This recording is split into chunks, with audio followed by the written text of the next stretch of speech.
पिछली वीडियो में हम लोग फ्रांसिस बर्नियर को देख रहे थे और हमने ये फ्रांसिस बर्नियर की जीवनी के बारे में देखा। ये भी देखा कि फ्रांसिस बर्नियर जो है वो शाहजहाँ और औरंगजेब के शासनकाल का वर्णन बहुत ही बेहतरीन ढंग से कर रहे थे। हमने ये देखा कि उसमें शाहजहाँ के पुत्र और पुत्रियों के बारे में कहा है। फिर उसने यहाँ के अमीरों के बारे में, यहाँ के तीरंदाजों का वर्णन किया है। तो वीडियो जो कि काफ़ी लंबा हो जाता है, इसलिए हम लोगों ने उसे वहीं पे एंड किया था और अभी हम लोग बर्नियर को ही इस वीडियो में आगे बढ़ाएंगे। तो बर्नियर जो है, जैसे कि मैंने बताया कि वो एक उच्च कोटि का चिकित्सक था। वो राजनीतिज्ञ था, दार्शनिक था और इतिहासकार भी था। तो चिकित्सक होने के नाते हमने देखा कि उसने दारा शिकोह की पत्नी नादिरा बानो का इलाज किया और वो उसने राजनीति को काफ़ी अच्छी तरह से, यहाँ के अमीरों का वर्णन किया, यहाँ के तीरंदाजों का वर्णन किया, यहाँ भारत के धर्मों का वर्णन किया। उसने ये बताया कि ब्राह्मण जो है वो किस तरह से भारत में अंधविश्वास फैलाने का काम करते हैं, यहाँ की सती प्रथा का वर्णन किया। तो इस तरह से उसने दार्शनिक प्रवृत्ति का भी यहाँ पर हम लोगों को चित्रण देखने को मिलता है। तो उसने यहाँ के, चूँकि वो यूरोप से था और यूरोप को ही वो बेहतर मानता था, लेकिन हाँ उसकी ये क्वालिटी थी कि जब वो भारत आया और भारत का अवलोकन वो कर रहा था और भारत के बारे में लिख रहा था, तो उसे यहाँ पे जो भी चीज़ यूरोप से बेहतर लगती थी वो उसे उसी रूप में बयान करता था कि हाँ ये चीज़ बहुत बेहतरीन है और इस चीज़ की प्रशंसा की जानी चाहिए। तो जो भी चीज़ें उसे बेहतर लगी उसने उसका वर्णन किया। यहाँ के भारतीय लोगों की बेहतरीन बंदूकों का वर्णन किया, यहाँ के लोगों के स्वर्ण आभूषणों का वर्णन किया है और यूरोपीय स्वर्णकार और कारीगरों से उसकी तुलना भी की है और उस यूरोपीय कारीगरों से भारत के कारीगरों को काफ़ी बेहतर बताया है। तो उसके ऐसे चित्रों में काफ़ी सुंदरता, मृदुलता और सूक्ष्मता देखने को हम लोगों को मिलती है। तो फिर हम देखते हैं कि इस वीडियो में हम लोग देखेंगे कि उसने यहाँ के शिल्पकारों और कारखानों का काफ़ी अच्छा वर्णन किया है। तो उसने यहाँ के शिल्पियों का वर्णन करते हुए लिखा है कि कई स्थानों पर कई कक्ष दिखते हैं जिन्हें कारखाना या शिल्पकार या कार्यशाला हम कह सकते हैं। एक कक्ष में कसीदाकार एवं मास्टर के निरीक्षण में व्यस्तता में कार्य करते रहते हैं। एक अन्य कक्ष में आप सुनारों की देख सकते हैं। मतलब वो यहाँ ये कहना चाहता है कि किस तरह से किसी कारखाने में एक व्यक्ति बहुत सारे व्यक्ति किसी एक निरीक्षक के अंतर्गत रहकर काम करते हैं। तो इस तरह से वो बताता है कि एक निरीक्षक होता है और उसके अंदर बहुत सारे लोग काम करते रहते हैं और कितनी तन्मयता से वो काम करते हैं और उनके काम की भी प्रशंसा वो करता है। यहाँ पर हम देख रहे हैं कि प्लिनी जो है, Giovanni Qaderi, Abdul Razzaq Ibn Battuta, इन सब ने यहाँ के लोगों की यहाँ पे भारत में सोने चांदी होने की प्रशंसा की है। तो इस तरह से बर्नियर भी यहाँ पे सोने चांदी की अधिकता होने की बात स्वीकारता है और यहाँ के कारखानों का बहुत ही अच्छा वर्णन वो करता है। बर्नियर यहाँ पे बताता है कि यहाँ के जो शिल्पकार हैं वो रेशम, कपास और नील से बहुत सारी चीज़ें बनाते हैं।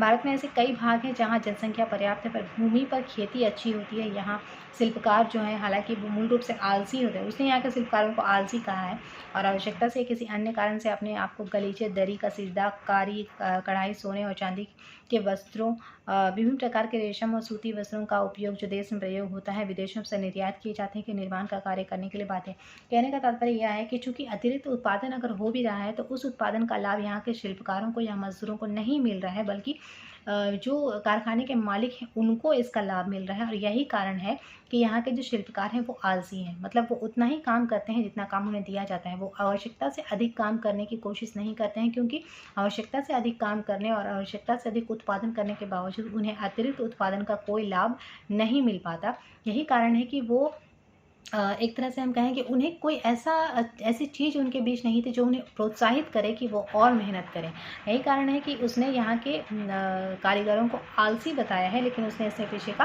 कारण भी दिया है कि अतिरिक्त लाभ न मिलने के कारण यहाँ के जो शिल्पकार हैं वो काफ़ी आलसी हैं। फिर वो यहाँ के शहर और व्यापारी समूहों का वर्णन करते हुए भी कहता है कि 17वीं सदी में जनसंख्या का लगभग 15% भाग जो नगरों में रहता था। इसके बावजूद यह नगरीय जनसंख्या यूरोपीय शहरों की नगरीय जनसंख्या के अनुपात में अधिक है।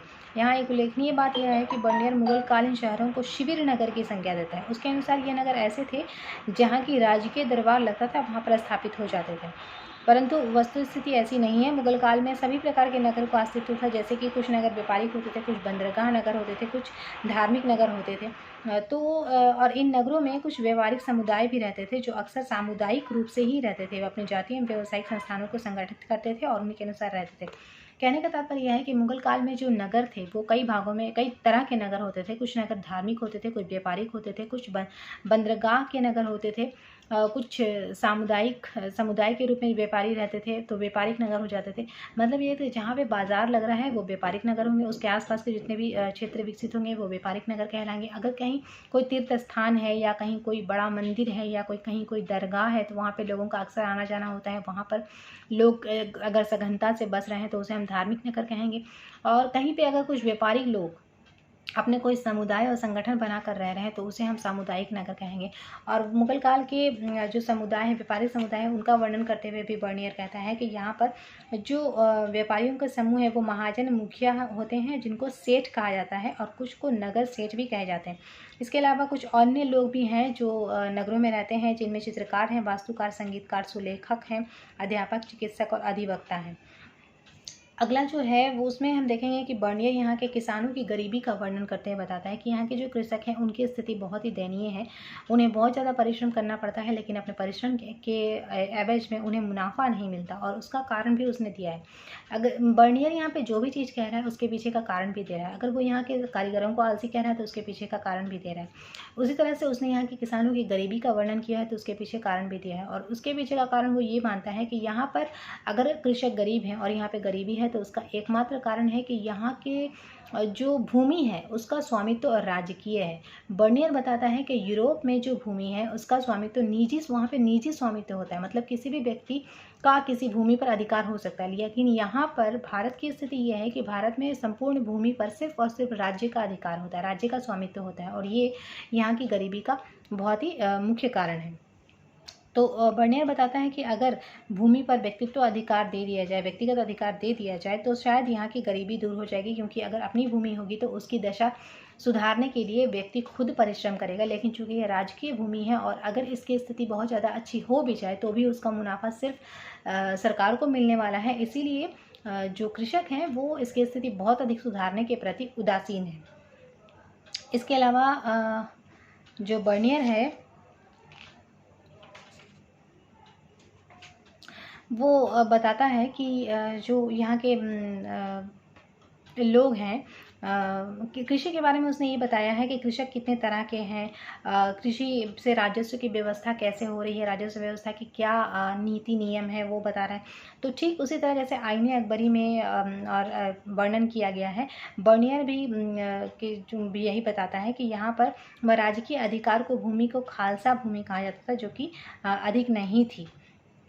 तो राज्य की भूमि के बारे में वो काफ़ी कुछ बता रहा है और हम देख रहे हैं कि बर्नियर ने जो भारत की यात्रा की है तो उसने मुगल काल के शाहजहां और औरंगजेब दोनों के समय में वो कई बार तकरीबन 6 बार भारत आया है और हर बार उसने भारत के बारे में जो भी आंखों देखा हाल किया उसे बहुत ही बेहतरीन ढंग से वर्णन किया है। इसलिए उसकी पुस्तक की काफ़ी जो है महत्व है इतिहास के क्षेत्र में। तो ये रहा बर्नियर का वर्णन उसकी यात्रा वृत्तांत के आधार पर। तो आज का वीडियो हम लोग यहीं पे एंड करेंगे। आई होप आप लोगों को वीडियो अच्छा लगा हो और काफ़ी जानकारी जो इस वीडियो के माध्यम से आप लोगों को दी गई हो वो आपके काम आए। आप उसे नोट करना और नोट्स तैयार जरूर करना, क्योंकि लॉकडाउन में पढ़ाने का बस आप लोगों का यही तरीका है, क्योंकि अब ऑनलाइन क्लास में आप लोगों को यही दिया जा सकता है। तो मैं सिर्फ जो बोल रही हूँ उसे सुनो और उसके का नोट्स बनाओ ताकि आप लोग उसको बेहतरीन ढंग से याद कर सको। ठीक है, थैंक यू।